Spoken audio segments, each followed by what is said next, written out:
Hi, everyone. Happy Wednesday. Happy hump day. I decided to go live last minute, like I always do, always last minute, because I am home working today. I'm home writing. I'm digging around. I don't have any hearings today, no protests, no press conferences so far, so far. But I wanna go over the latest in some of these crazy stories that I have been reporting on this week, last week, etc. So let's start. Let's start with Timothy Busfield because I said from the start when I saw the news about the arrest warrant for him, I was like, I feel like this story is going to be bigger than than I think a lot of people realize. And yesterday, or maybe it was the day before, when it was reported that the U.S. Marshal Service joined the search for him, I was like, I told you guys this was going to be big. And I think a lot of people also thought because he was being searched for and he didn't turn himself in and no one heard from him, that possibly it was not going to end well for him or his wife or whoever. So yesterday, when the video surfaced that TMZ first posted, I was like, oh, okay, this is a weird explanation. I was also concurrently emailing with the Albuquerque, New Mexico police, and I kept refreshing the Vine link, or basically the Bernalillo County Jail link, to see if he, had been booked yet. But basically, he made the video, and the New Mexico police were like, hold on, he hasn't been booked yet. But now he has, and he is still in custody pending his first court appearance, which I would assume would be today, but we don't actually know yet. So I have reached out to his attorney. He does have an attorney per the docket. I'll get into that as well. But first, let's go and play the video from TMZ that Timothy posted, and then let's discuss it. I think it's a super awkward video. I have to say. I'll explain why. Okay. Uh, Hi, everybody. It's Tim. I'm sure most of you know that are watching this that I was ordered to come to Albuquerque. I'm here now. I got the call Friday night. I had to get a lawyer. Saturday, I got in a car. I drove 2,000 miles to Albuquerque. I'm going to confront these lies. They're horrible. They're all lies. And I did not do anything to those little boys. And I'm going to fight it. I'm going to fight it with a great team. And I'm going to be exonerated. I know I am, because this is all so wrong and all lies. So hang in there, and hopefully I'm out real soon, and back to work. And I love everybody for supporting me. Thank you. okay. Sorry, this will play on repeat if I Hi, everybody. it. Okay. So just really quickly, he thanked everyone for their support.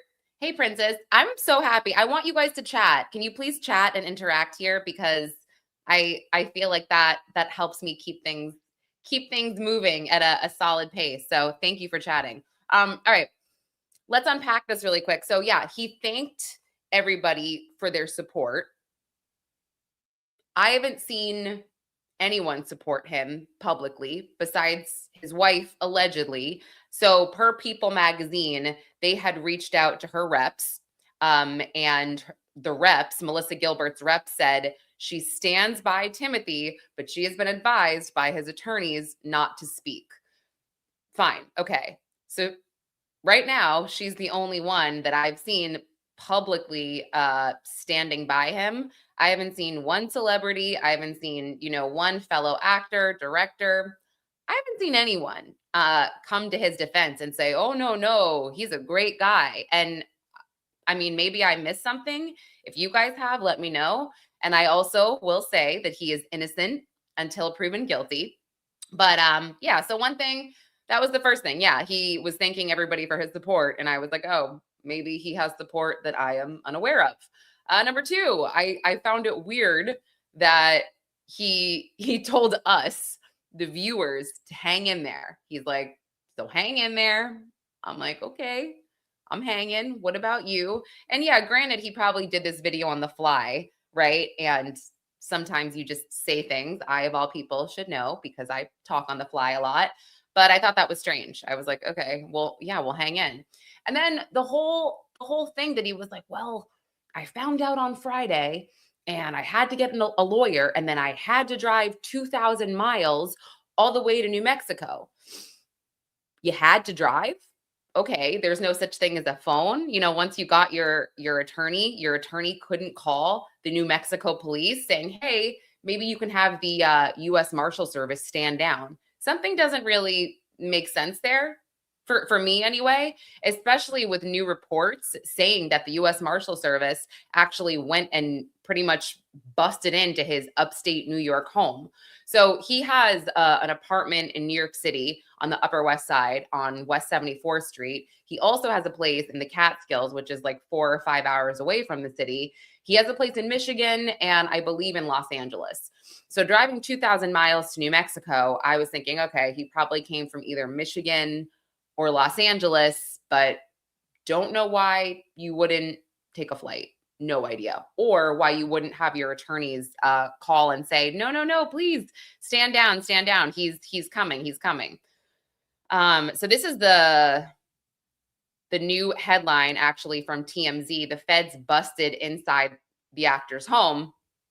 And it's kind of annoying because it's like the Daily Mail was the first to report they were searching his upstate home, his Upper West Side apartment. And I was like, dude, I was reporting that. I literally announced that I had a photographer friend as a source that was sitting out there waiting. And yeah, whatever.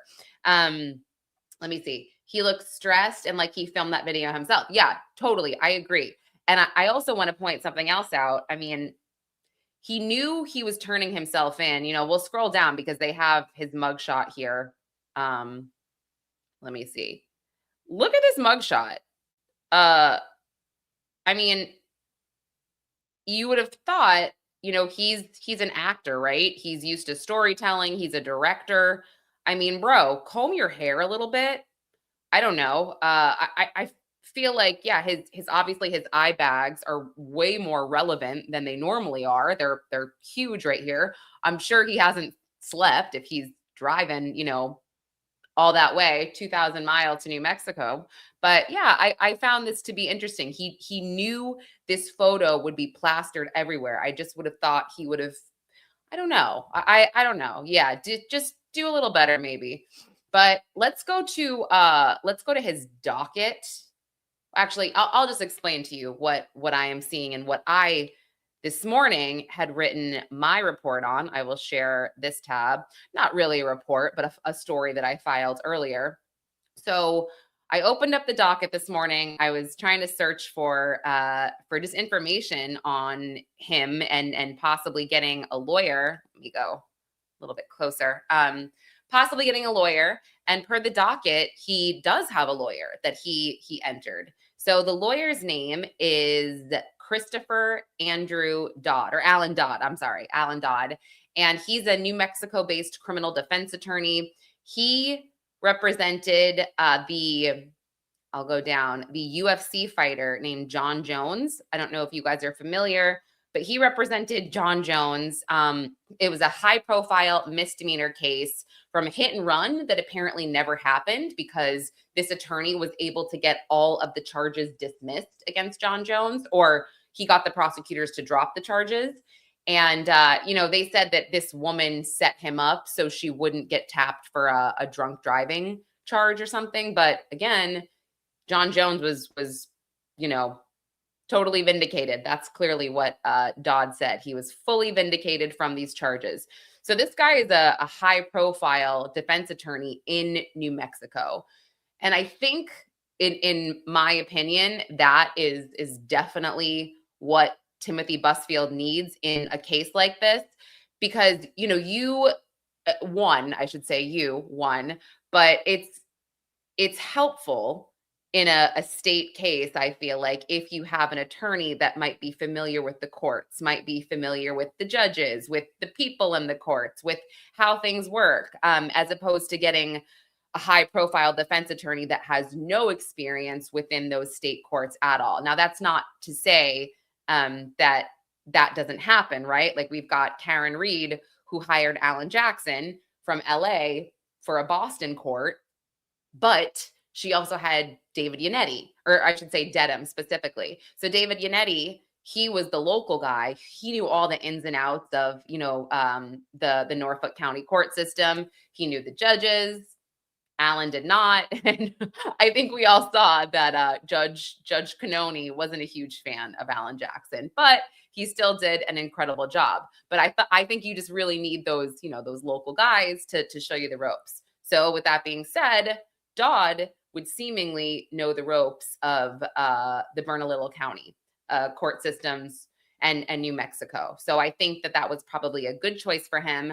I'm going to keep refreshing my email because I emailed and I called Dodd super early this morning to try to get a statement and also to figure out when Timothy Busfield's first court appearance would be, because I feel like it should be today.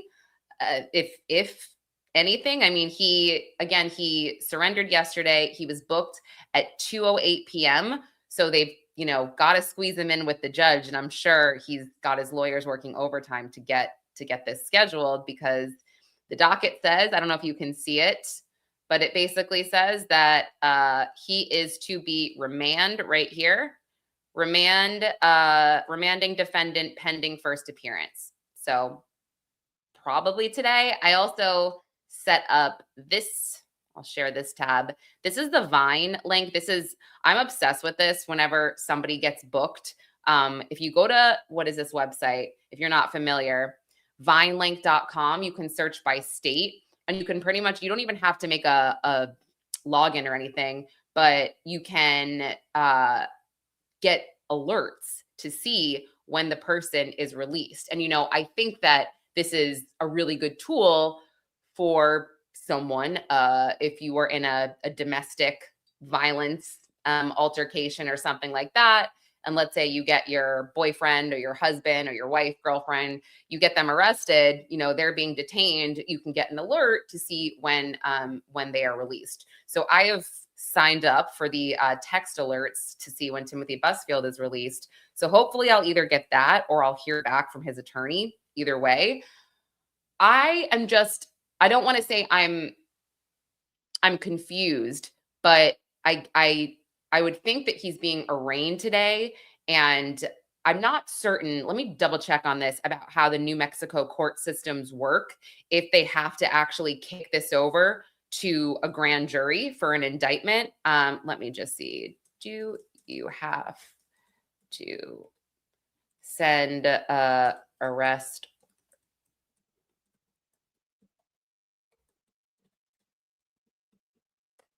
I should have done this before. Sorry, guys, but I just want to be sure.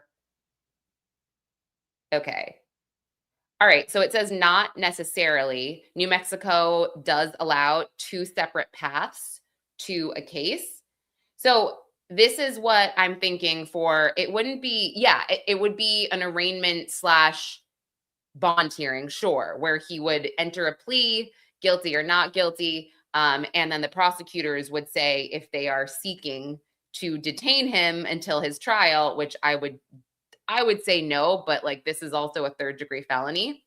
Oh, hey, Stay, my girl, Stay. So I think that, again, I'm not certain, but yes, that's generally what happens at an arraignment. So if the prosecutors say, oh no, we set the bail at XYZ, and they usually set the bond based on what the person could potentially pay, I guess, because in a lot of the cases in New York, like the NBA mafia gambling case, I mean, you've got Damon Jones, who's kind of a washed up player, like he coached, I guess, for the Lakers unofficially.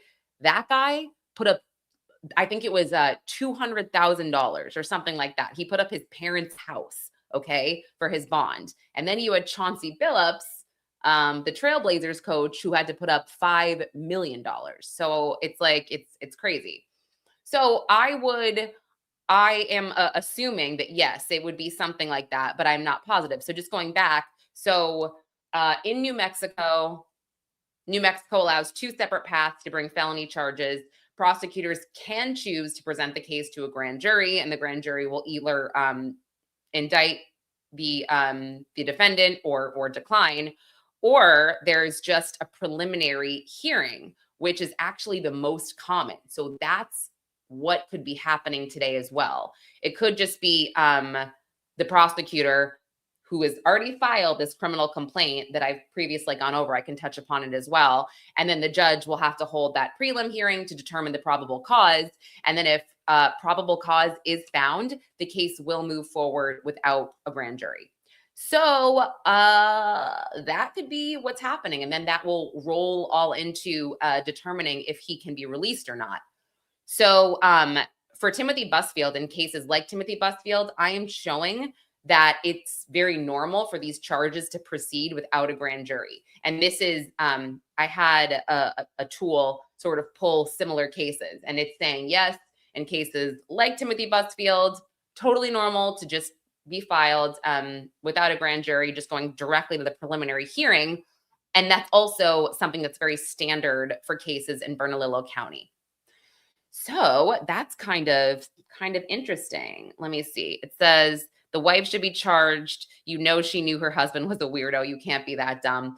Yeah, I'm super perplexed over Melissa Gilbert in general, only because I don't know if you guys are aware, but she kind of was bashing Megyn Kelly for Megyn Kelly's I think the thing is, these comments made by Megyn Kelly were actually made months ago, but then they resurfaced. I mean, I'm talking like months and months ago. Like, I feel like it was like 8 months ago, but they resurfaced about 2 months ago, and people were dragging Megyn Kelly for saying something like, well, Jeffrey Epstein liked 15-year-olds, not 5-year-olds. There's a big difference, type of thing. And, obviously it's pretty disturbing. A minor is a minor.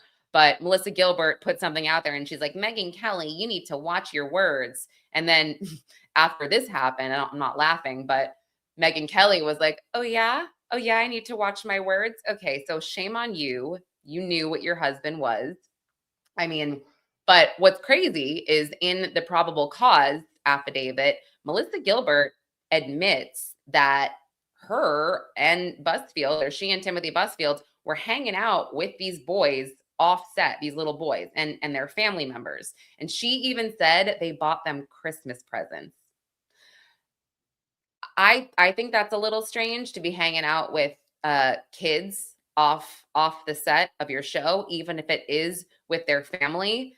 I mean, I just find that to be so highly inappropriate. And also it does seemingly tie to grooming, trying to make the kids feel safe by hanging out with their parents, buying them gifts. I think that's weird. Does it mean that Timothy Busfield is guilty 100% of these charges? I mean, no, of course not. But this just adds to the evidence. So yeah, and I agree. The parents allegedly were present, but it's really strange. Now, Timothy Busfield does seem to have a defense, though.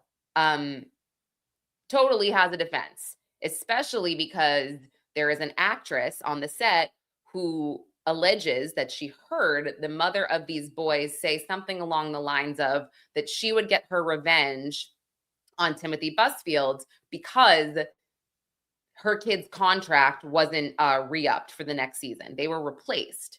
So this actress claims to have heard this. And when she initially was contacted by detectives, she said, oh yeah, I'll meet with you and we can discuss this. But then when it was time, the day of the meeting or something like that, she was like, oh, sorry, just kidding. I don't want to meet with you after all. Well, let's just say that's fine for now, but she's definitely going to be called by the defense as a witness, hands down. Princess, my dad, who's a teacher, said the kids shouldn't even be on set without their parents. If it's offset, everyone should be there too. Yeah. So in my article from yesterday, I spoke to a veteran Hollywood director who actually said to me, he didn't want to be named. But I think you guys would like the show that he directed, by the way, all whatever 6 or 7 seasons of it. Maybe someday he'll want to be named for something else. But anyway, he said it's really difficult to be alone with the child on set. Like one would actually have to try. That's how difficult it is. So he said, on his set, they had a tutor present at all times, but especially if the parent wasn't present.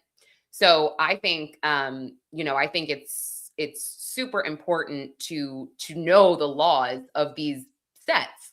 However, if you read the criminal complaint, I think that Warner Brothers launched this initial investigation and was so I don't want to say agreeable, but they were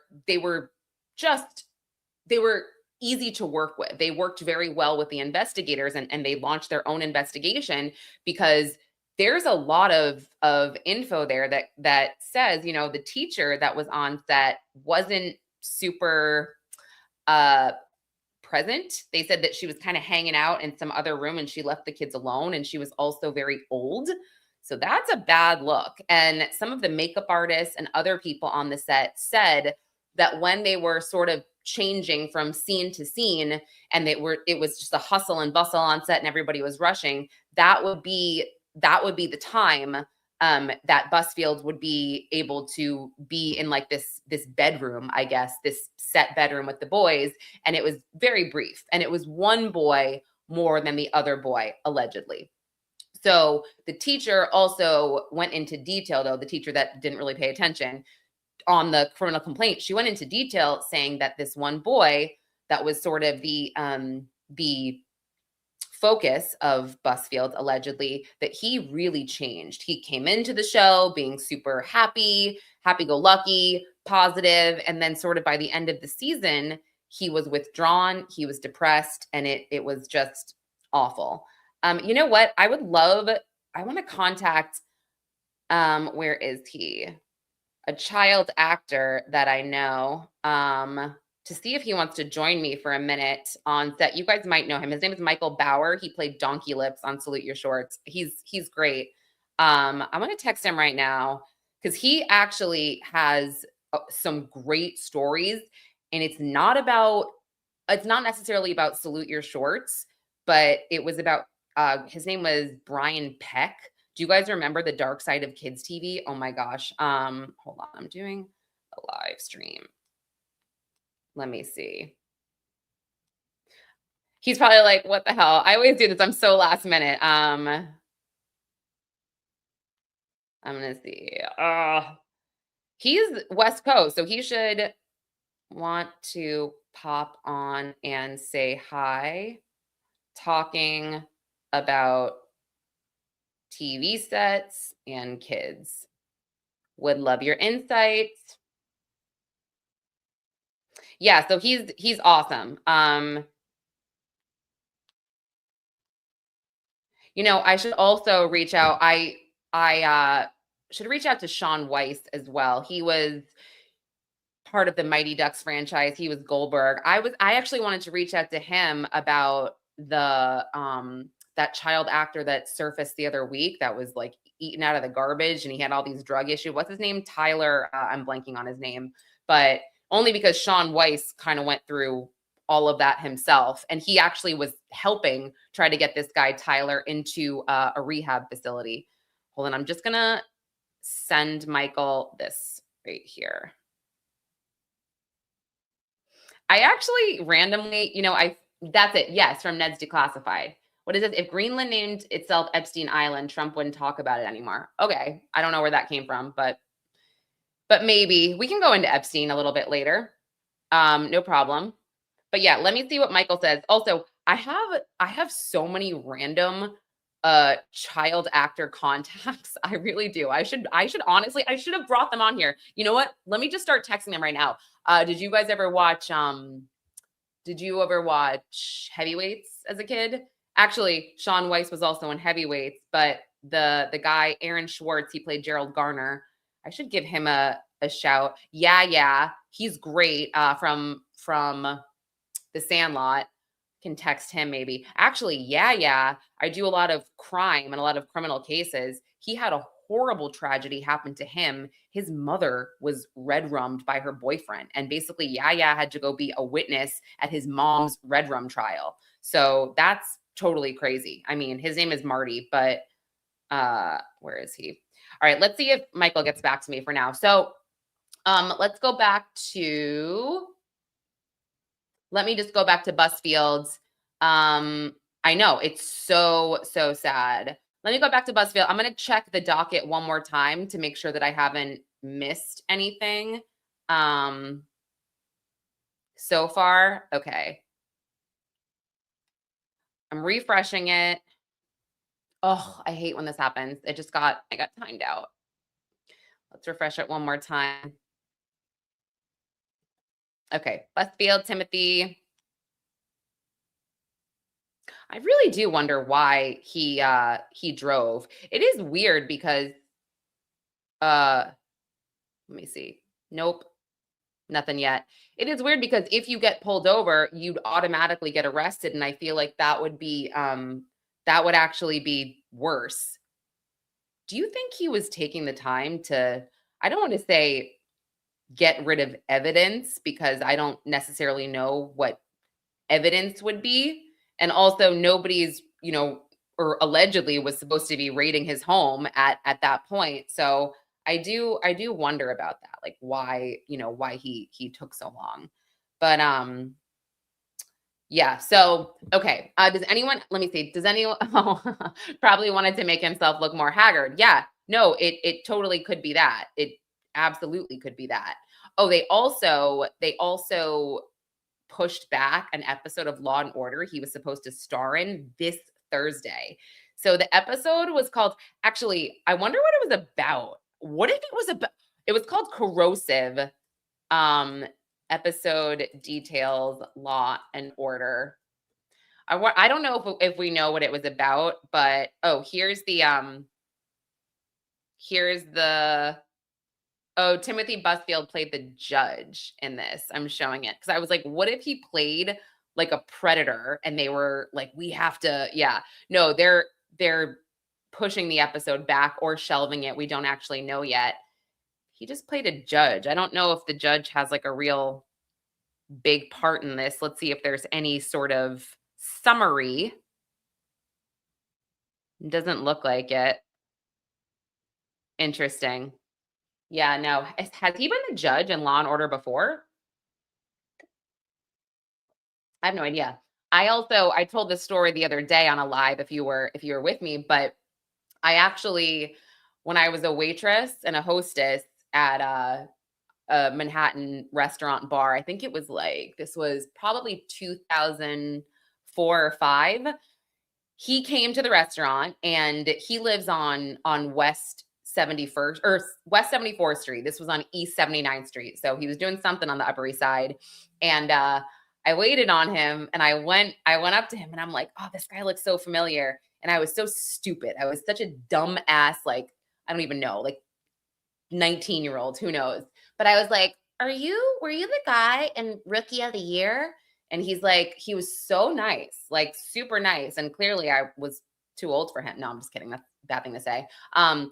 And he's like, no, it was actually called Little Big League. And I was like, got it. But I just remember him being super nice about it and not a dick. But actually, maybe I wasn't. I think I was like 18 or 19 years old. I was a freshman in college. So yeah, maybe it was 2003. So maybe I was kind of at the sweet spot for him. That's kind of gross, right? Sorry.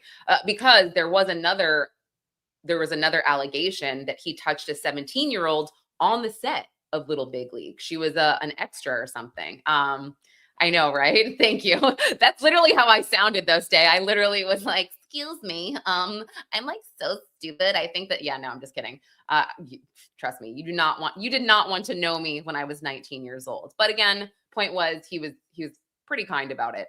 All right. I have not heard from Michael Bauer just yet. So also Michael Bauer, if you guys follow him, Donkey Lips, he does have, and I'm not disclosing anything that he would not want you to hear, but he does have anxiety. Like he has diagnosed anxiety, and sometimes it's tough for him just to pop on. Like, some people can just go with the flow and be like, oh yeah, sure, let me jump on really quick. He's not really like that. He's just not. And that's not a dig. Like I said, he'll tell you that himself, that he struggles like this. So I'm just hoping that I don't make him anxious just by looking at this text, basically. But I also think that you guys would really benefit from hearing what he had to say about his experience on certain sets. And I can share with you just sort of like, let's go back to this mugshot here. Actually, no, we're LA Magazine. Let's pull up LA Magazine, shall we? So he did discuss basically that at one point when he was cast in a movie that this guy Brian Peck was directing, and Brian Peck was he was the guy, pretty much not Dan Schneider, but at the focus of this Dark Side of Kids TV doc. And Brian Peck, there were allegations of SA against the guy. What's the kid's name from Drake and Josh? Do you guys remember? You know what I'm talking about. And I'm sorry, the anxiety, it really sucks. I am really sorry. But yeah, what the hell was the guy's name? But yeah, there was this guy actually had previously gone to prison for touching a little kid. He was somehow rehired back on a Nickelodeon set. And so Michael Bauer had experience in working with him previously, and he was cast in a movie. And so basically his parents, I think they were divorced at the time, and like his mom was working and his dad's like, I don't know if I can bring you, to this movie set and fly with you there. And Brian Peck's like, no problem. Like he can stay in my room. And Michael Bauer's dad's like, like, I don't really know about that. So he basically thank you so much, Drake Bell. That's who Brian Peck was accused and I believe convicted of assaulting Drake Bell. But yeah, so Bauer's dad was like, you know what, this doesn't feel right. I think that I'm going to do what I can to be able to go to this movie set, be with my kid, whatever. And so he did. Bauer tells me that, he gets to the airport and Brian Peck thinks that he's going to be dropped off and alone, and he's going to travel with him. And he literally said that when Peck saw his father, he was like visibly disappointed. And he was like, ew. Yeah. And he says a lot more. He also talks about this one scene in the movie where he had like bugs all over him. And Brian Peck wanted him to take off his pajamas to basically like see the way he describes it, it was just so highly inappropriate even for the 90s. Like it's so gross. I'm glad to hear that he's doing better, because I just can't even imagine. And the fact that we are still hearing about television sets, film sets, to this day, 2026, where kids are alone with people, I can't believe that. It's like we're at a point now where I feel like that should not be a thing. We should all know better. I mean, come on. All right, let's pivot for a second to Reiner, Nick Reiner. I want to let me pull up a video clip for you guys from the other day. Okay. Okay, we'll do a couple clips that I want to play. So Billy Bush had Alan Jackson on his podcast Hot Mics the other day. I don't know if you guys saw it, but ever since Alan Jackson was or withdrew himself from the Nick Reiner case, people have been speculating about why that could be, why that is. And at this point, and also based on certain words that he said in this interview, I do think that it's just money at this point, because Alan Jackson really goes hard talking about the public defender and saying he has full support, or he fully supports the public defender's office. He has full confidence in them, et cetera, et cetera. Okay, fine. If it wasn't money, why didn't he just retain another lawyer, right? Why didn't he retain someone else? If there was possibly a conflict of interest or something like that between he and Alan Jackson, or his family and Alan Jackson, why wouldn't he just hire someone else if it wasn't money? The way he was talking before, and that's on a different clip, I believe, it just seems like, yeah, the public defender's office is here to stay, right? So if Nick Reiner does end up retaining officially another lawyer, then I will take it back and I will say, okay, it wasn't money because he has the means to hire someone else, right? I mean, I don't know if you guys feel the same way, but it just seems like that would be the case. Also, I was with an attorney last week, a pretty high profile New York attorney who has some contacts in LA. And this was literally last Wednesday when a week ago, when Alan Jackson officially withdrew, and he got a text from one of his guys in LA, and they were like, it's definitely money. A source close to Alan, is saying it's money. And at that point, I still was like, no, I don't buy it. Because I just feel like there are ways to get around the whole money thing. But Alan Jackson also got his press conferences out of this. He got, more media appearances. So maybe, that did the trick for him. But anyway, I'll shut up for a second and I'll just play this. And the district attorney in this case is Nathan Hochman, who, right? Yes. He's the DA. He's not the deputy DA that's handling the case. So he's the DA, but he's the ultimate voice on the other side, Correct. right? He said, Correct. I'm very confident that there will be a full, conviction, and this guy will be found guilty. We know where he stands. But of course, welcome to his confidence. He defeated George Gascon. His predecessor was known as soft on crime. Right. So he kind of ran on I'll be the opposite of George. Right.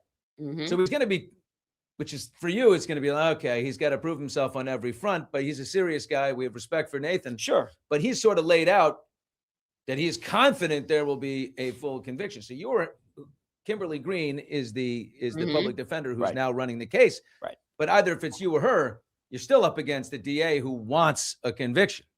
So I would presume ethically that every DA who brings a case wants a conviction. Right.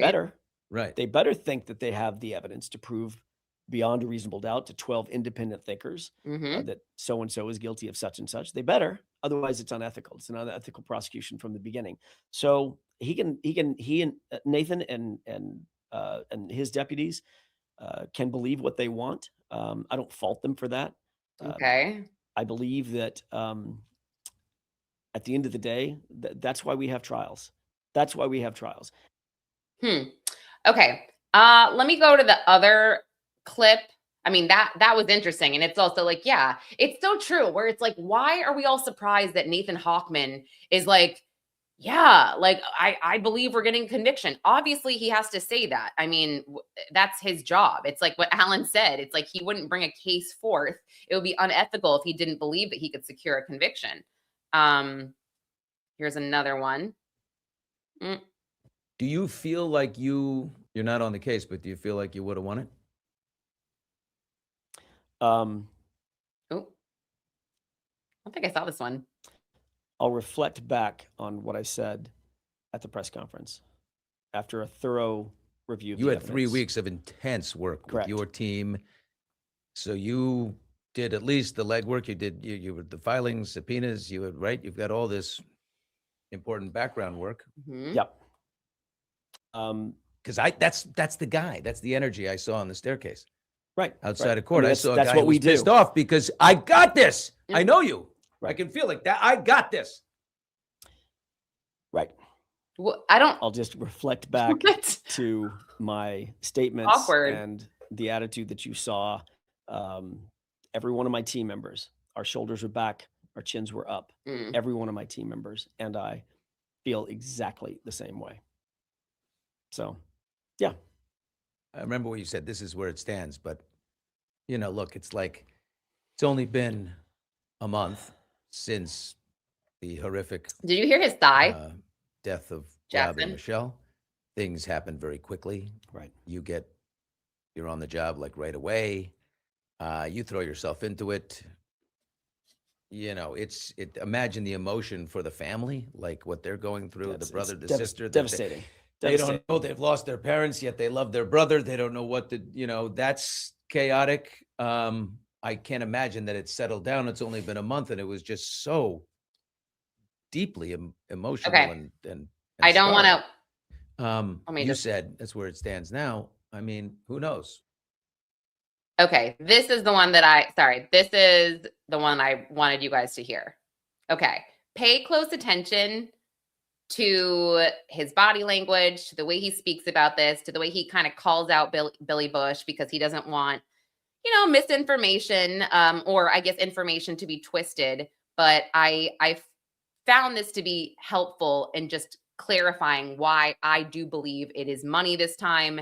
This just really seemed to help me out. So the big question everybody's wanting to know the answer to is, why did you step away? That's a confidential communication between a lot of folks that I'm not willing to disclose. Yeah, but you just used the verb commissioned. So you were hired to do the job. And I look, I know you well enough to know when you're pissed off, and I'm looking at your body language there. You're emphatic in your support of Nick and that he's not guilty in this situation. But I also see that you're not happy. So what? Well, it was something happened. Obviously, with the retainer. And I said, something. Well, no. Is it a money thing? You can't say that. Wait, you can't say that, Billy. You no, can't say that something happened with the retainer, because I've never said that. So I don't want you to put that. No, I mean, With- not like with me being- the actual retainer number, but the retention of you. Right. So obviously something happened with my ability and my team's ability to continue the representation. But I don't want you, your audience, anybody else to start speculating as to what that might be. I have not said a That's what word people about do. it. They speculate. That's all. Yeah, that's what they do. Yeah. That's what and The that's Greek fine. chorus is ablaze. Yeah, I get it, but by the same token, I'm saying that it does not matter at this point. I said what I said at the press conference because it's true, and I believe it in my heart.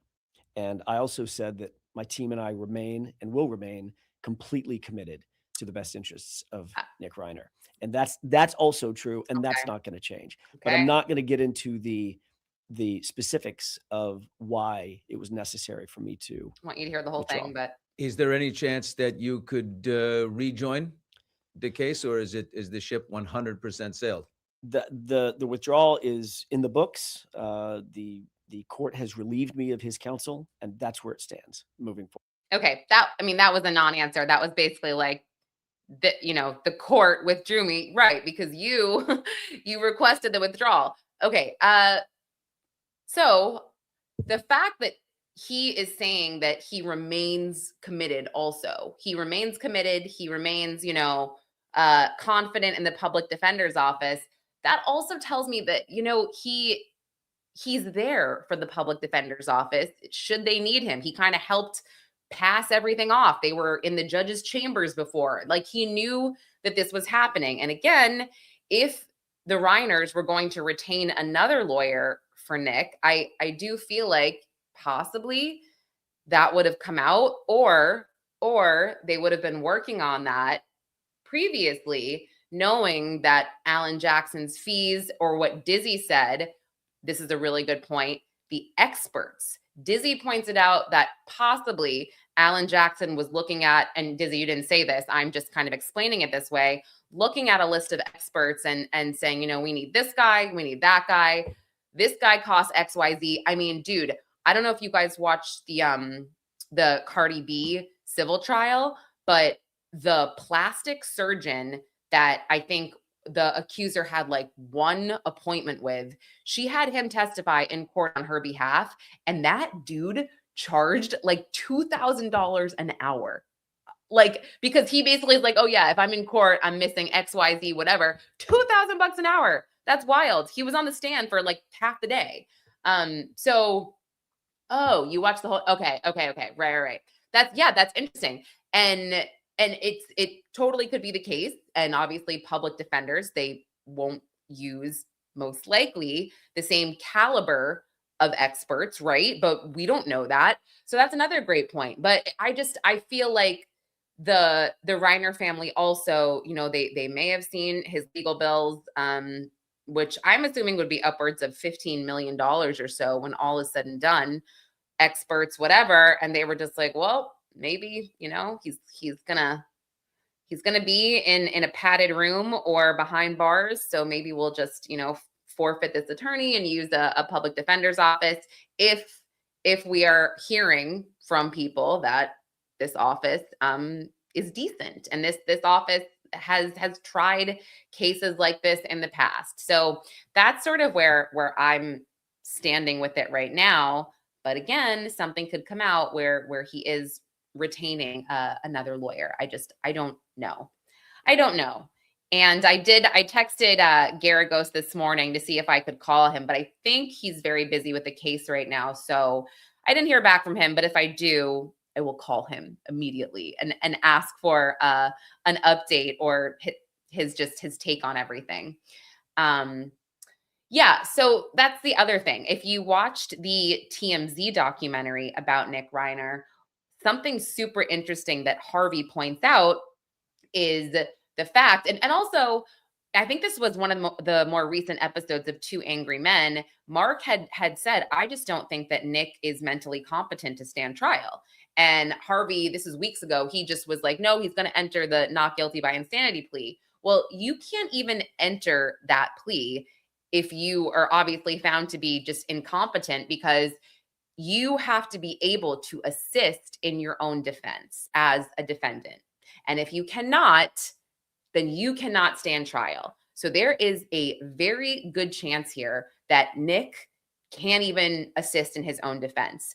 And what the doc said, and they obviously, nothing is completely, the ink is not dry on all of this, because they are going off of sources close to the family, but they are saying that Nick is aware of what he did. However, he doesn't understand why he's locked up. He thinks it's some big conspiracy against him. So it's it's crazy. It's literally crazy. So who knows? I mean, I do believe that I was not in court, but some of the reports said, Nick appeared to be smirking while he was in court, which is not great. I have not been in court where, actually I was in court once for the God's Misfits case out of Kansas and Oklahoma. Some of those defendants were smirking, but I haven't been in a courtroom where like a homicidal person allegedly has been smirking, but I can imagine that it's very, very scary. Oh my goodness. But yeah, no, when I was in Oklahoma and Kansas, this was December 2024, it was a double homicide case of these two moms. Dizzy's familiar with it. It's one of the most horrible cases. And actually the lead defendant, who was sort of the alleged ringleader of all of this, the one girl's mother-in-law, for all intents and purposes, she's actually going to be sentenced at the end of this month. She took a plea deal to not get the death penalty. That's how savage and brutal these killings were. But I remember I was sitting there in court. She walked in. She was smirking. It was terrifying. And then her boyfriend at the time, who helped and carried out some of these stabbings to one of the women, he came in, and I just will never forget, his eyes were black. They were just so black, and I had nightmares. Totally.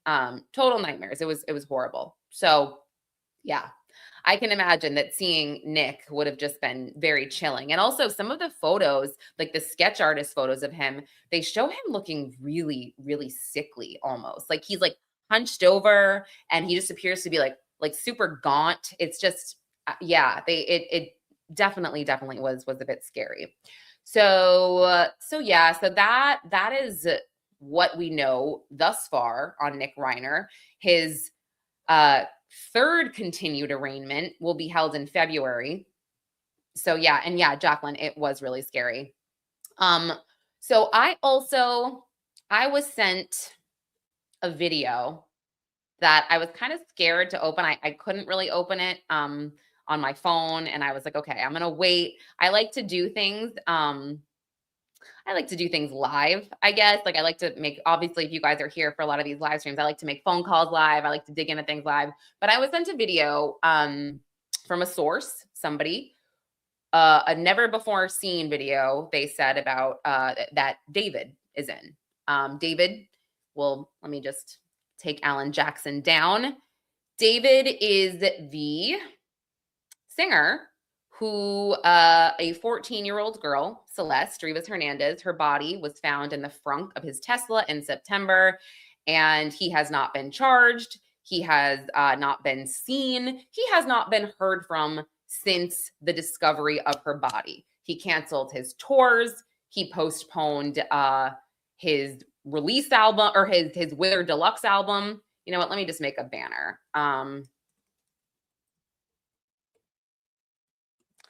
Case update. Okay, so he also transferred his Houston, Texas homes to his mother's name. He did all of this pretty much within the same month that Celeste was found. Oh, and he also moved out of his Hollywood Hills home that he was renting for, I think it was around maybe 20 or 30 grand a month.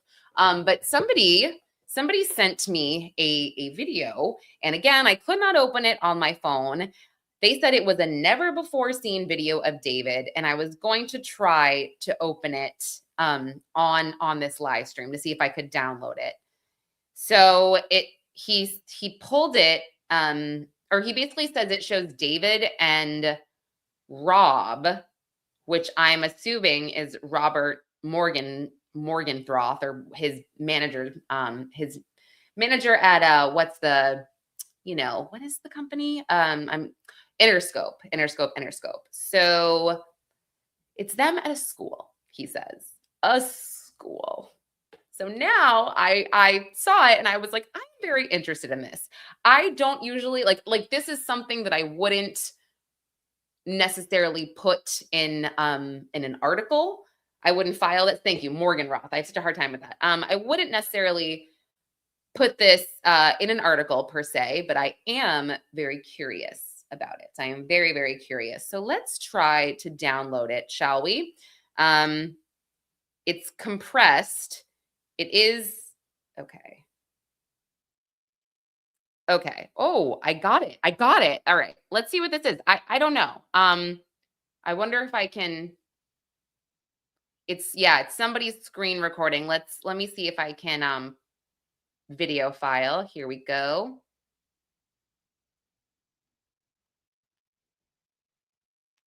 Okay, hold on. I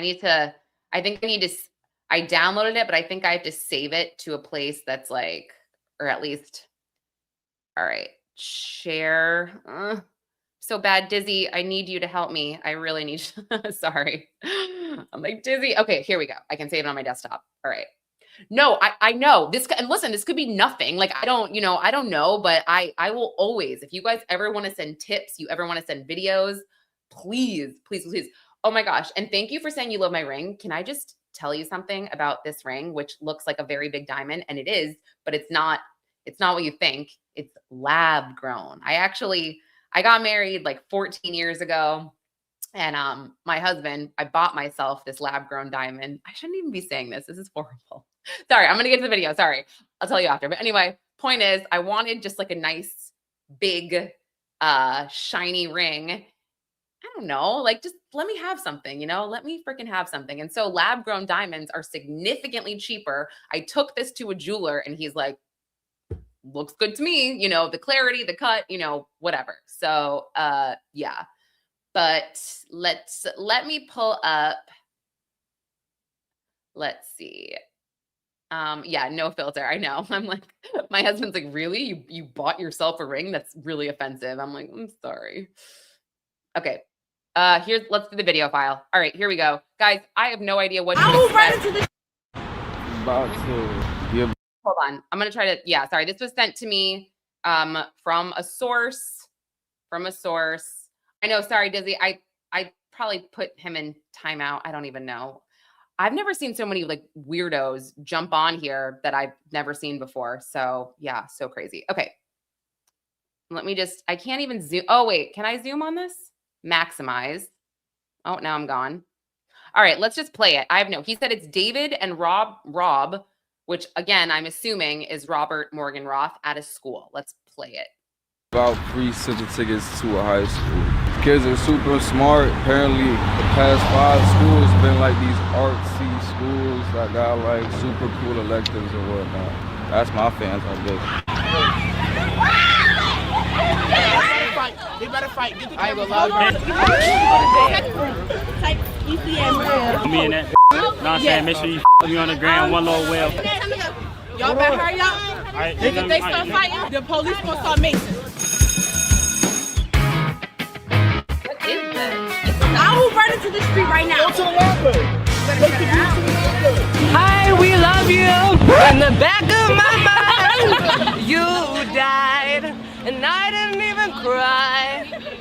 Not a single tear. Guys, I don't. Save your tears, it'll be okay. And I know that you're here with me. I'm confused. It's him. Go, that's you. It's not even one. Like, I know what you're talking about. That's you. Oh my god. All right. Y'all sent me outside in the rain, bro. You guys even, I don't even know what this is. I'm so confused. Y'all already know what the vibes are, so basically it's a scavenger hunt for 2 free center tickets Rob tonight. Morgan Roth? You get 2 tickets if you find them. Oh, Yo, thank you. do y'all like scissors music? Yeah, I so don't want to yeah. give these to no non-fans. Imagine you got a hate Twitter page or something. Yeah, I was like the one that like started, I guess, like the whole thing. Me and my friends. Hold on, Dizzy, can I make this bigger? I just feel like I wish I could sort of crop this or something. I don't know if I can though on here the way he sent it to me. It says David at David Gaming. That's the @. And it says 2 years ago. And obviously the is that Rob? It like the way I'm frozen on him. Oh, you just sent me a link. Okay, thank you. Did you send that to me on WhatsApp, Dizzy? Thank you. Okay, got it. Let's play it there. And then I can sort of speed it up a little bit.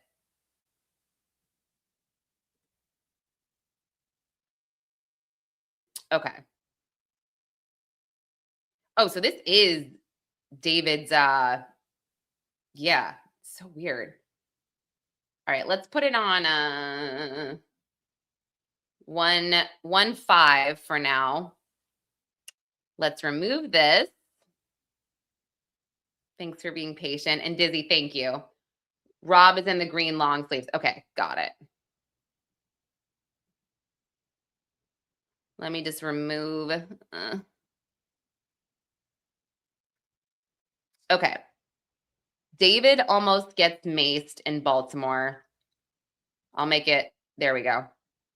Give out free center tickets to a high school. Kids are super smart. Apparently, the past 5 schools been like these artsy schools that got like super cool electives and whatnot.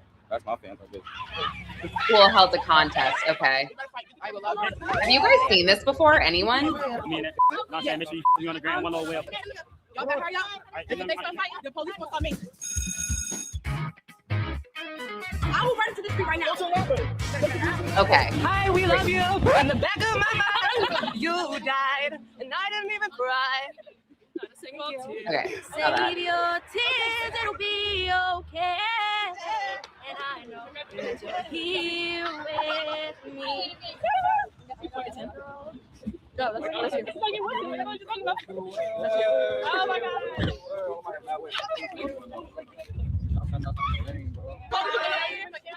Okay, so this person, the thing is, like, really quick, this is a 9-minute video. I'm basically playing it on double time, but he said that the second half, he said the videographer is basically says the videographer is being ops. That's what he says to me, this, or whoever this person is that sent it to me. So I haven't yeah, I've never seen this before. I mean, I am surprised that I haven't. But again, it looks like he's going to a school in Baltimore. They're doing a contest to give away SZA tickets, right? Is that, I've got that. You guys were on the same page here. All right. I'll play this. I'll continue to play. I'll play the whole thing, but again, it's on 1.5. If it's too fast for you guys or he starts to say something, I will slow it down. But now I'm curious, and we should just play it all the way through. Find them. Oh, okay. Yo, thank you. Y'all like SZA music? Yeah, so I want to yeah. get these no things, bro. Imagine that I hate swear people. I was like the one that like started, I guess, like the whole thing, me and my friend. But my friend is like not at the moment. Yeah, they're inside. I was about to say sorry for your loss. Oh. They're not dead. They probably want to be, but like, Okay. Thank you. No, she is. She made the music. Stop. I brought you the marker. You did No, that. not to invisible ink. You did. So what do you say? Wait. Like indie alternative R&B, a little bit of everything. All right. These are photos from the other night. Yo, did you guys get the text? Yeah, that's Oh, yeah, there's the one.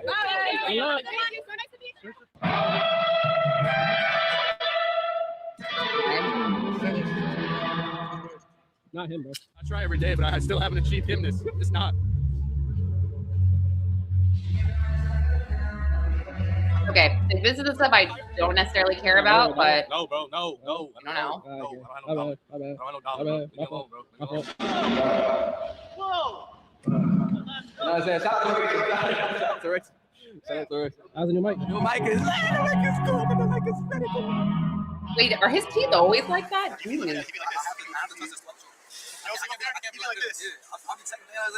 Oh, I think that's Josh Marshall. No? You don't have love? Oh, I'm sorry. Go start what? I'm sorry. What you gonna do? First of all, hold the camera. He's the epitome of op. Next to our sound guy, Ian. Who's more op? Ophthalmologist. He's commander of op. We're about to go on stage. We're about to kill it. I'm the backup singer. I'm the hype man. Yeah, that is Josh Marshall. I'm doing the backflip. Go play with it.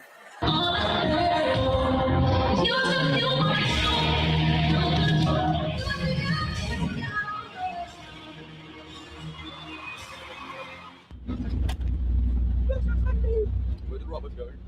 Your car. Robert. It's in the streets Okay. of Toronto, married to the streets, fam. Like, it's a real wedding band. You feel me? Like, we're engaged to the streets now. Call Drake, tell him I'm one of the dogs now. That's someone's real. Why does he talk like I that? leave your wedding ring in the parking lot. Texas. You know what I'm saying? I'm pointing that as soon as we fall asleep. About to give out free SZA tickets to a high school. Kids are super smart. Apparently, the past 5 schools have been like these artsy schools that got like super cool electives and Saw whatnot. this already. Merged in Solar High You gotta do School. one thing for. My dog not outside.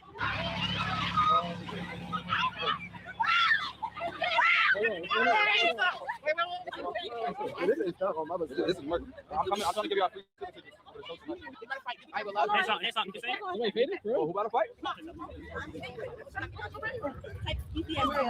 Y'all better hurry up.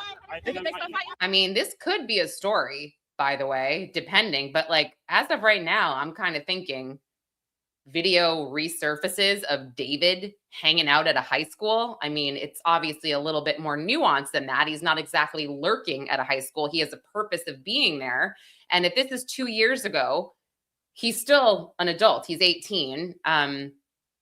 These kids, maybe some of them are 18 because they're seniors, but a majority of them are not. The police will call Mason. Oh, you put it in. 5 hours? You go 5 hours? I walked 2 hours and then I waited 5 hours. No way. Yes. Like the main reason I do music is really because of you. Word? Yeah. What's your name? You got MailUp? Oh yeah. Indeed. Yeah. You got SoundCloud? I got SoundCloud. I got YouTube. His voice is beautiful. Oh, I want one of these tickets or something. Let's do it. Give me love. Oh, okay. Yeah. What you got on? What you got on? Yeah, shut that shit off. City Aqualand, 1,000 right here. Okay. Citizen. My bad. Essential. Slow school. Nice little UA. Okay. BBs. All right. BBs. How much those? Hold on. How much those? Chill. It's a little school. Yeah, I feel you. Light work. I don't even know. UA outlet. Regular UA spot. Big Okay. boy city. Big boy All city. right. Okay. Wait, Kimberly, did you just do that? That's weird. Now hold on. In my car, look at my personal car. That's You know, super weird. Post it. Okay, so here's my dilemma. So essentially, I had the wedding ring on my pinky, and I lost it in the green room, bro. I go on stage in 25 minutes. I can't find the wedding ring, bro. I kid you not. I went, bro. I go on stage in 25 minutes. I can't find my ring. I need my ring, bro. I need to put them on the jumbotron. I gotta like do this. I gotta be shiny, bro.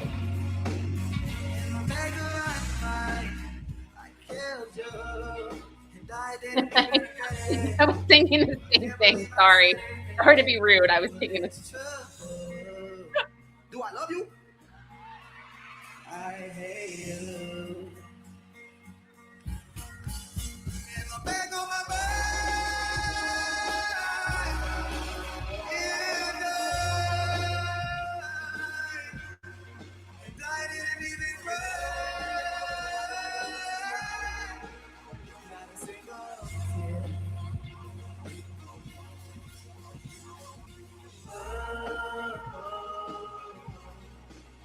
So I don't know what. All right. Feel bad. All right. This video, we basically have like 30 seconds left of this video. I guess I just don't understand what is this him opening for SZA? And also, why does it say he almost gets maced in Baltimore? Did I miss something, guys? We're watching the same video here. I can't believe I said it, but it's true. I don't.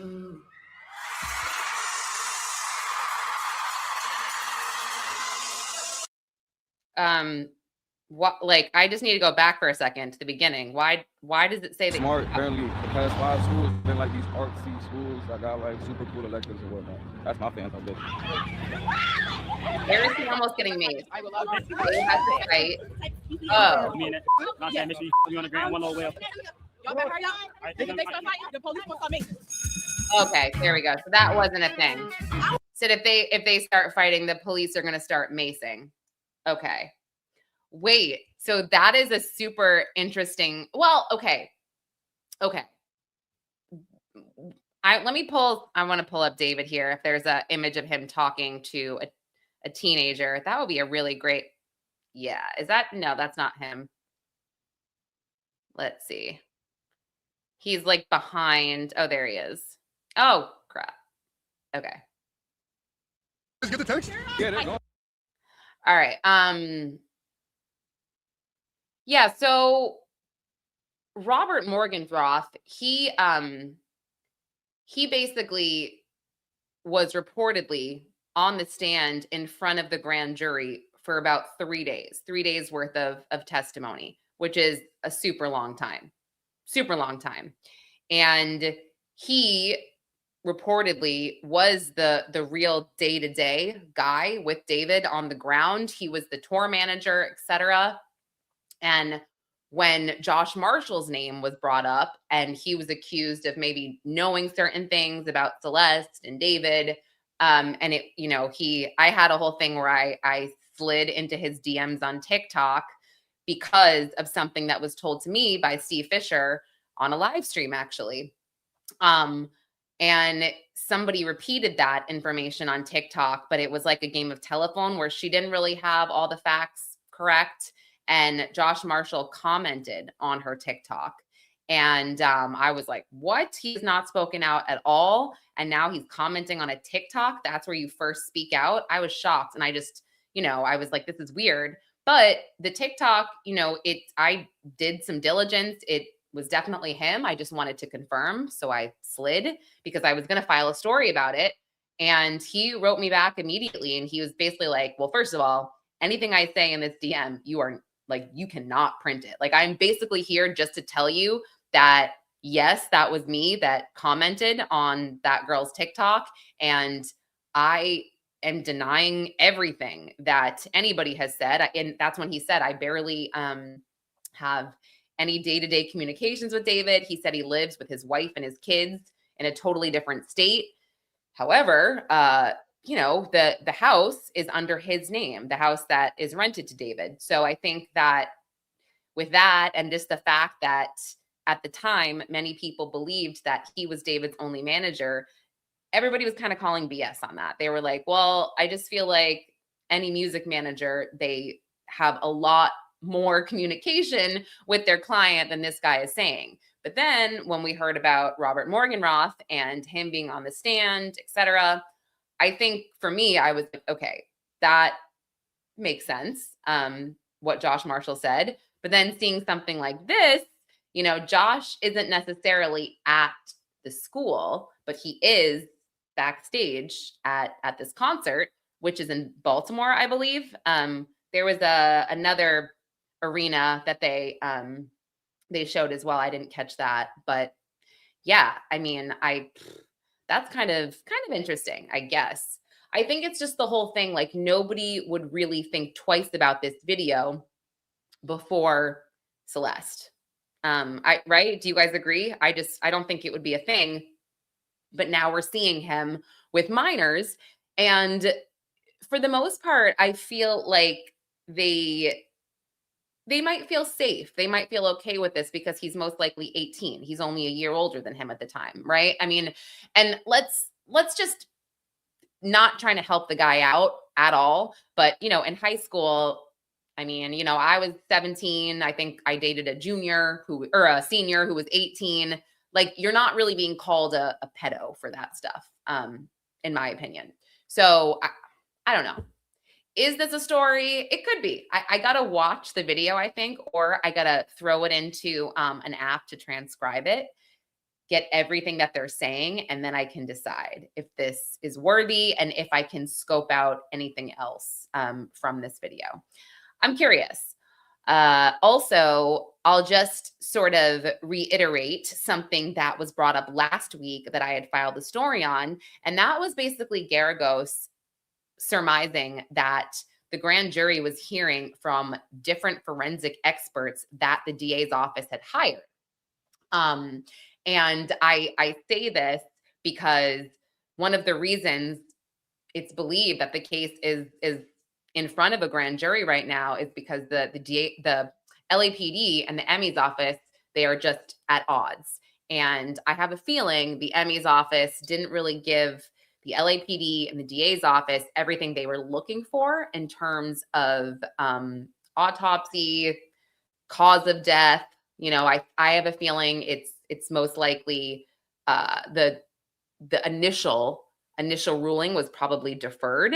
And I did have this feeling that the police and the DA's office is like, no, that just won't do. And if it's deferred, that doesn't mean that you can't proceed with a homicide case. It just might be slightly harder, but that definitely doesn't mean you can't move forward, right? So after hearing Garagos say this, I was like, that really does make sense that they would bring in their own experts to do their own, you know, and maybe not necessarily an autopsy, because I know that Celeste's body was released to her family pretty early on. And I believe she was cremated per the death certificate. Dizzy, you might know. But there's a real possibility that before they did any of this, they did bring in an outside expert, or they kept tissue samples of Celeste and they brought in, you know, their experts that way. So maybe they didn't do a full autopsy, but they definitely did their own testing and probably came up with some of their own conclusions. And then they are presenting that to a grand jury as we speak. But we have been told also that they have more witnesses going into February. So it might be some time before there is an indictment. And even when there is an indictment, we don't know if that's necessarily going to be for a homicide. We have no idea. It could be for something else too. We don't know.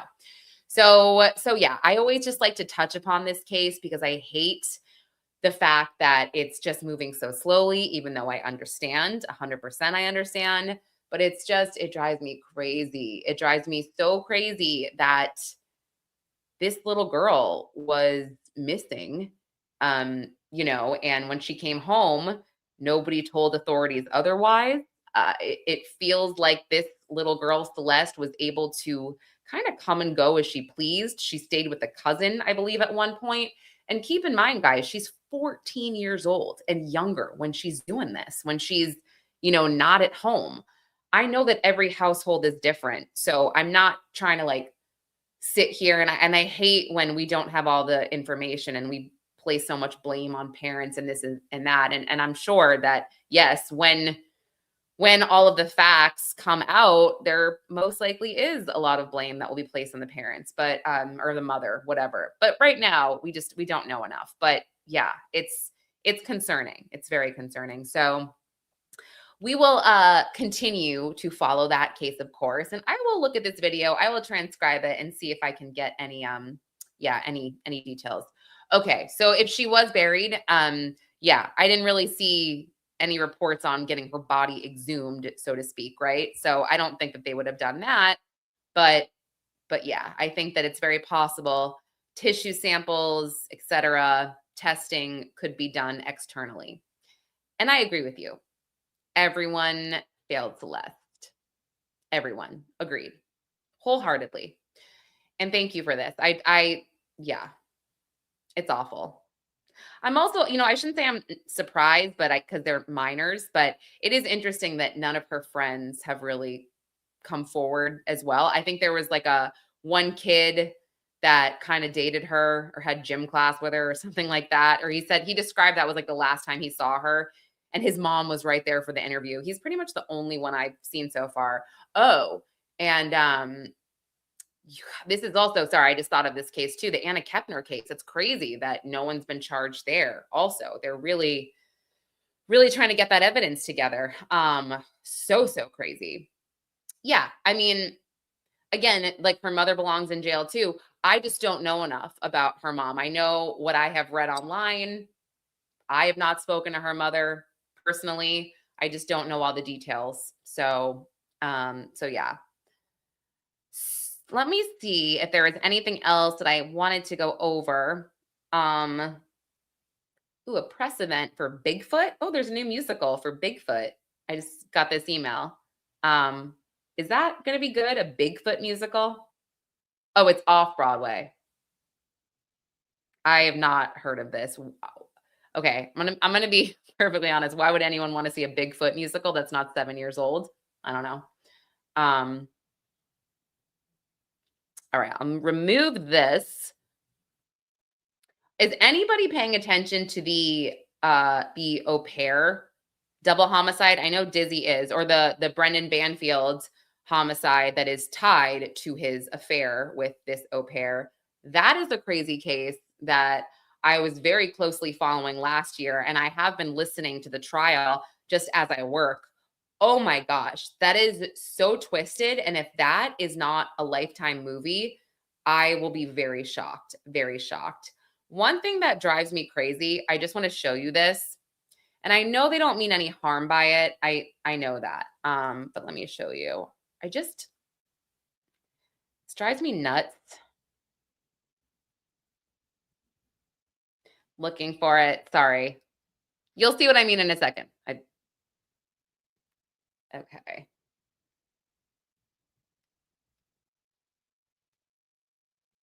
I'm searching for it because I'm so ill prepared. And also I didn't want to keep this on a tab either. Dang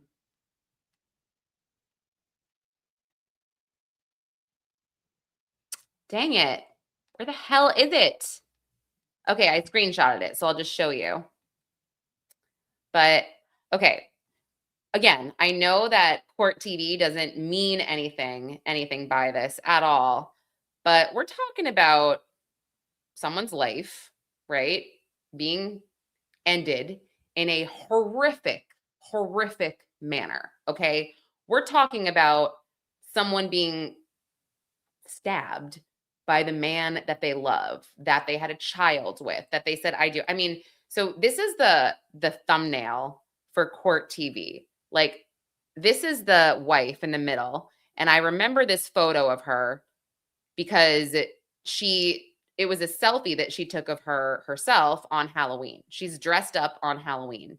And then you have the au pair on one side and you have Banfield on the other side, Brendan Banfield. I don't know why. It says the au pair affair murder trial.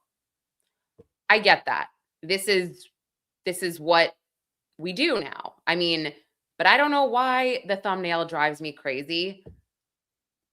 It just drives me crazy. I just feel like I don't know. It's not, someone lost their life. It's not for our entertainment. It's not for our, I don't know. Maybe I'm being too sensitive. Right? Do you know what I mean? Like if that's my daughter that was killed like that, and if that's my, and I, by the way, I struggle with this all the time because hello, you know, I'm sitting here on YouTube covering these cases. I don't always do live streams. We're trying to grow the channel, of course. I'm trying to make it more news and fact based, I guess. But yeah, sometimes I do have crazy problems when I see stuff like this, and I'm just like, whoa, it's like, yeah, it does. It feels salacious. Okay, this is what I mean. Like, it feels disrespectful to the wife. Like, I just don't want, if I'm red rummed, I don't want you guys to see a photo of, I don't know, it just, with the two people that killed me, like right there. I remember there was a little girl, and she went missing in upstate New York 2 years ago. Last year, she was taken from a campground, and miraculously, like she was riding her bike around the campground by the Lake George, and miraculously, I think it was a couple days later, she was found. And her name and her picture, of course, was plastered everywhere at first. You know, because we were looking for her. As soon as she was found, you know, details were not released about anything that happened, right? We were just told, and thank you so much for saying that. We were just told that she's physically okay, this little girl, right? And then you're thinking to yourself, okay, she's physically okay, but I mean, is she okay? Like, she's obviously not going to be okay. Then a year later, the guy that kidnapped her, we see that he is going to trial, and he's going to trial on, I think, 8 or 9 different counts, guys, of sexual assault against a child. 9 different counts of this. Okay. So clearly this little girl, not okay at all. And her aunt actually wrote an open letter to the press. And this was right when he was sentenced. Maybe he didn't go to trial. Maybe he was just sentenced because he pled out. I can't recall. But she basically was like, when you are covering this, like open letter to all the journalists, when you are covering this, do not use my niece's name, right? She was 9 years old when this happened. Do not detail what happened to her. She is trying to live her life as a normal child. You know, we don't need to relive what happened to her. You know, she's a minor. This is horrific, disgusting. These are disgusting charges. Don't even talk about that. And then she was like, number 3, don't put her picture next to the guy that did this to her. Just don't in all of your coverage. And, you know, I've been guilty of this as well. And unfortunately, I just did this for the Tepe homicide. You know, I did put the perp's picture underneath the couple's. You know, it wasn't a child. Obviously, it's horrific. It's tragic. This couple lost their life. Children are orphaned. But I kind of had to do it that way just for the AP style. But yeah, she made a point to say, like, how would you like it? Right? Like, how would you like it? So, you know, there's a fine line. We have a job to do as reporters, as journalists, but God, like, these are, so sorry. I'm not used to comments like this. This is crazy. I'm going to kick you out because this is not really appropriate. Oh shoot. Dizzy, I just banned Princess by accident. I didn't mean to do that. I meant to get this guy. How do I undo that? Shoot. Oh my gosh, please help me. I did not mean to do this. How do I, do I have to go to my YouTube? I feel so bad because she did not deserve this. This is so bad. What the hell? Okay, let me go to my YouTube studio or something while I'm on here because I did not mean to do that. I know. Oh my gosh, does anybody know how to work YouTube where you can unhide? Let me see. settings, maybe? Yes, settings, permissions, community moderation. Is that? Oh, here we go. Let me take her out. Okay. All right, great. I did. Oh my gosh, I need to find her. Sorry. Thank you. Please, her name is, I feel so bad. I should have got her, okay. Her name was Princess BEX. Okay, I'm so sorry if you're seeing this. I did not mean to kick you out. I brought you back in. We're all good. We're all good. But okay, great. Oh, thank you. Okay, sorry. I am so sorry about that. I meant to kick out the guy that said for me to show my boobs. So yeah, let's not do that. But also, if you are new here, you know, not that guy, but make sure that you like and subscribe so you can get notifications when we go live discussing cases like this and just events and whatever. Okay, great. So that's basically what I have for Celeste and David. We went over Nick Reiner. We went over Busfield. Oh, let's check to see if his lawyer emailed me back yet. Nope, he didn't. He did not. That is too bad. I guess I could call him in a little bit, but I am thinking that this preliminary hearing now could possibly happen today or tomorrow, and then Busfield will get let loose. Perhaps we can check the Vine one more time as well. No, nothing's wrong with telling someone they look good. It wasn't you. It was someone saying something super inappropriate. Yeah. Oh, I don't know if you're talking to me. Sorry. Okay. So the last thing I want to say, let me just make a different banner because I do want to talk about the, I'm calling it the au pair. Yeah. Double homicide. So I watched opening statements yesterday after covering that case for about a year. And I was shocked. They basically, and I took some notes actually, but they basically disclosed to us that Brendan Banfield, who was such a loser, he was an IRS agent, a gun-toting IRS agent. He seemingly was very proud of this because when he called 911, he's like, I'm a federal agent. I'm a federal officer. It's like, no, bro, you're the IRS. You are literally the definition of trash. No one likes you.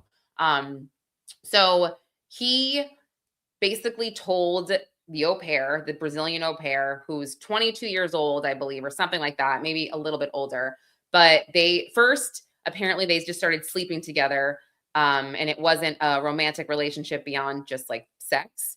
And they just did it maybe when Christine wasn't home or she was, working, whatever. So it started off just sex, nothing more. Then they started having feelings for each other and they started going on actual dates and they took a trip. And they took a specific trip to New York City in 2022, where Brendan Banfield says to Juliana, the au pair, that he wants to devise a plan to murk his wife. And he says he doesn't want to get divorced because he doesn't want to share custody of their child. Like that. Sorry, that's not a reason. I'm sorry. But they discussed possibly looking into murder for hire, all this stuff, whatever. And I think that for whatever reason, and this is where I just think that he is so sick. You have to be so sick to come up with a plot like this. And yes, of course, absolutely. Money, absolutely. Oh yes, wait, I am following Charlie Kirk. I have an article on that I filed, and I'm going to do a video on that as well, because there's a hearing on Friday about excluding the Utah County Prosecutor's Office. So I am following Charlie Kirk. I'll post that later on X for sure. So so he says, let's come up with this fake grape plan. I say grape for the algorithm. You guys know what I mean. And this is where the narrative is just so twisted and just gets so crazy. So they basically use Christine as this avatar for this BDSM website where they find this unsuspecting man. And they are basically acting like they are Christine, saying, I have all these grape fantasies with knives and whatnot. And they devise this plan where he is supposed to come over and act out this grape fantasy. And Banfield or Juliana, whoever was behind this account, and I'm sure they kind of took turns here, basically was like, no matter what, no matter, like, it doesn't matter if I'm screaming, if I look terrified, if, you know, XYZ, you keep going. Like, they were covering all the bases. Like, I mean, it was gross to hear this, like, so gross. And again, opening statements, the prosecution has to prove their burden. So, oh yeah, like, they said that she would be sleeping when he was to come over, which she was, because she had the day off. She was a nurse. So Brendan Banfield, as Christine said, I'm going to be sleeping. I want you to come in through XYZ door, you know, tells him how to get in, and says, I want you to cut my clothes off, tie me up, and then grate me. And no matter what, don't stop, no matter what. Also, they told him to bring like zip ties and knives and all this other stuff. So, you know, he would have this evidence. So, yeah, they manipulated this whole thing. And Juliana, that's right. She did talk to him as well. They planned for Juliana to take the kid to the zoo that mornings, and then all of a sudden she forgot her lunch. So she places a call to Christine to be like, I'm coming back, and sees this guy whose name is Joseph Ryan, like, coming in the house. And so Juliana, part of the plan was to call Brendan Banfield, who was supposed to be at work, but he was at a McDonald's down the street, to be like, there's someone in the house. So he comes rushing home. They all go inside. When I say they all go, they take the little girl who's 4 years old at the time. They run upstairs, and basically Brendan Banfield first shoots Joseph Ryan. And then Juliana, he tells Juliana to do the same, I guess, and shoots him again. And then Banfield turns to his wife, and this is per the prosecutor, and just starts stabbing her, like, in the neck. And yeah. And then, as the prosecutor said, as she was bleeding out, he's rearranging Joseph Ryan's body to make it look like there was some kind of struggle. Have you heard anything sicker in your entire life? Like, literally, have you heard anything sicker? I honestly, I don't know if I have. And that's why I'm like, this is like a Lifetime movie. I don't know. Then they played the 911 calls for us, which is wild. And 911 calls, they tell us a lot. They tell us a lot. If your loved one is bleeding out on the floor in front of you guys, do you think you're going to call 911 and be like, hi, I'm a federal agent. I just walked in, and I had to shoot a man. I mean, it's almost like the Ellen Greenberg 911 call, right? By Sam. Oh my God, that's so bad. It's like giving us a whole song and dance story that the operator doesn't give a shit about. I'm sorry. The 911 operator does not care. They are trying to determine what the emergency is, you know? Like, so it's like, your wife is bleeding on the ground. That should be the first thing you say. He basically goes into that he's a federal agent. He shot a man. Oh yeah. And my wife is bleeding. Oh, okay. Now you, like, the third thing that you remember to tell us is that your wife is bleeding. Got it. Okay, cool. Got it. Yeah, that's wild. Totally wild. It was incredibly disturbing. And yeah, this guy's sick. Now, I feel like the defense, I thought they were going to victim shame at first and say, you know, Christine, because I heard this in preliminary hearings, or I didn't hear it myself, but it was the Washington Post, because it's Fairfax, Virginia. They had been attending all the hearings, and they basically said, no, Christine, you know, wanted to have her own relationships as well. Like, it was open. They were definitely shaming her. But when the defense got up to do their opening statement, they really shifted towards the fact that Juliana, the au pair, got a plea deal and was testifying against him. So she pretty much is going to testify and probably walk away with time served and get deported back to Brazil. I don't feel bad for her.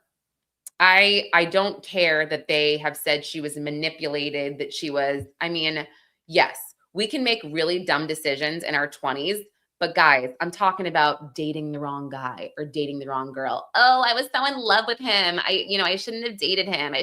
He treated me so bad. He was married. He did this. yeah, I'll forgive you for that in your 20s. I'm not going to forgive you for participating and planning a double homicide. That you know better than that. Come on, right? Am I wrong? I just feel like, yeah, I don't feel bad for you. Like, not even a little bit. Sorry. So, oh, are you? I know. I need to. I mean, we've only got like 51 people watching, so I feel like I'm okay. I can still sort of, well, I think I can sort of monitor, right? I'm kicking the wrong people out. My sweet princess, I'm so sorry again. Listen, if we get bigger, I'm definitely need mods for sure. So yeah, so I don't feel bad for her. Like, deport her ass. Get her out of here. I am horrified. A little girl does not have a mother because of you. Okay? You had the opportunity, Juliana, to report this guy to police. I'm sorry. You could report him once he told you this, what he was planning on. But did you? No. You helped him. You helped him. Shame. Sorry. It's insane. It drives me crazy. So yeah, I might do a story on that later, but I really do want to sort of dive in a little bit more to David and whatever. But oh my gosh, it's 2:00. So I do have to get writing. Tomorrow, I will be attending a status hearing for the pitchers, the Cleveland Guardian pitchers who have been accused of rigging pitches. And this is the Eastern District of New York. So we should get some discovery tomorrow. I'm thinking, I don't know exactly, how long it's going to be, but I am very interested in that case because it's so crazy. These guys are young Dominican guys who are super talented, seemingly just throwing their careers away. I mean, one guy had, multi-million-dollar contract that probably will not be renewed at all at this point. I mean, look, he can't take a plea deal because then you're admitting guilt and you've got these federal felonies, right, on your record. And if he's innocent, great, and he's found innocent, then yes, great, and maybe he can keep his contract. But yeah, I don't know. I agree. I don't think there's going to be an indictment until February or March. Totally agree with you on that. But let me know if you guys have anything else that you would like to say or already have so much money. No. So these pitchers, Dizzy, one of them made less than $1 million. I think he made something like $700,000. But the other pitcher, he made millions. And some of these pitches, he was basically getting like $5,000 skimmed off of the top for some of these bets. And I'm like, or per pitch. So I'm like, that's really weird. Flojo, tips? You know what? Why don't you email my personal email, which is lauren@popcrime.tv. Here, I'll put that in there.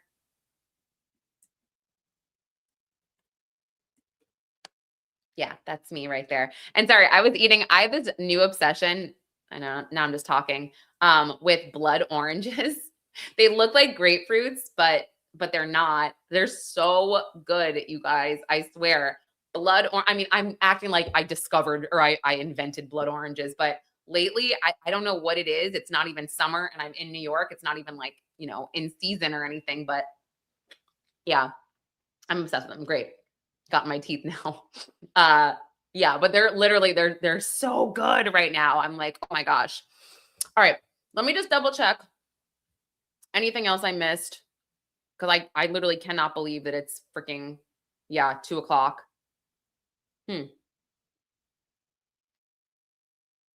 I also thought about doing a story on those guys in the Diamond District accusing each other of, or one of the guys is accusing the other guy of using his jeweler name and brand to sell shit jewelry. And then they got in an altercation and one of the guys got arrested. I thought about going down there and just kind of asking some questions and filming this guy because I just find all of that fascinating.